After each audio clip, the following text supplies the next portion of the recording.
在东突厥斯坦，几乎每个家庭的全部男人被判刑入狱或关进集中营，维吾尔妇女则被迫与被政府派驻的汉族人同住。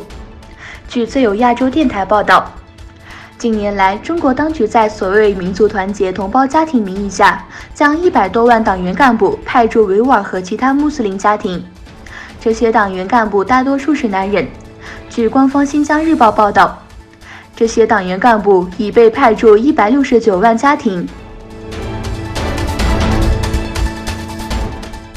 中国驻英国大使刘晓明说，有关维吾尔人受到压迫和迫害的消息是彻头彻尾的谎言。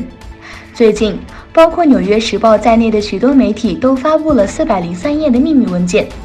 其中包含北京政府对东突厥斯坦的政策和安全部门的指示。自2010年以来，一直担任驻伦敦大使的刘晓明说：“我可以肯定地说，这样的文件不存在，所有这些都是伪造的。北京政府并没有否认这些文件的存在，但是声称这些文件对事实是盲目的、充耳不闻的和微弱的评论。”俄罗斯发表了有关东突厥斯坦维吾尔人和哈萨克人局势的报告。报告指出，东突厥斯坦的局势甚至比乔治·奥维尔1984年的小说还要糟糕。扎里娜·扎布里斯基书写的关于东突厥斯坦局势的报告的翻译摘要已在拜伦时报网站上分享。该报告描述了维吾尔族和哈萨克人的严重局势。需要强调的是，所有12至65岁之间的维吾尔族和哈萨克族都必须提供生物面部照片、人体照片、DNA 样本和语音样本，每300米设立一个检查站。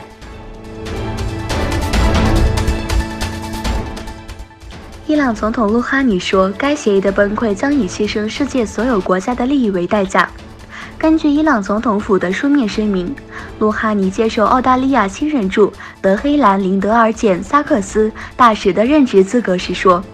美国必须了解他不是世界的领袖，美国是与其他任何国家一样的国家。中国政府消息人士说，由于特朗普总统不愿意取消关税，北京对贸易协定的看法是悲观的。10月初，美国和中国同意就部分贸易协定开展工作。作为协议的一部分，中国要求在不同时期内取消彼此产品的关税。特朗普当局对超过5000亿美元的中国产品加征关税，而北京对1100亿美元的美国产品加征了附加税。被土耳其驱逐的2名女恐怖分子成员在荷兰逮捕。荷兰司法当局发布的书面声明指出，从叙利亚进入土耳其，然后被土耳其驱逐出境的2名女达以沙成员，周二晚在阿姆斯特丹史基普机场逮捕。声明称，带着3岁和4岁孩子的25岁的女性，曾于10月份向荷兰驻安卡拉大使馆提交申请。另一名女性于2018年1月在土耳其逮捕。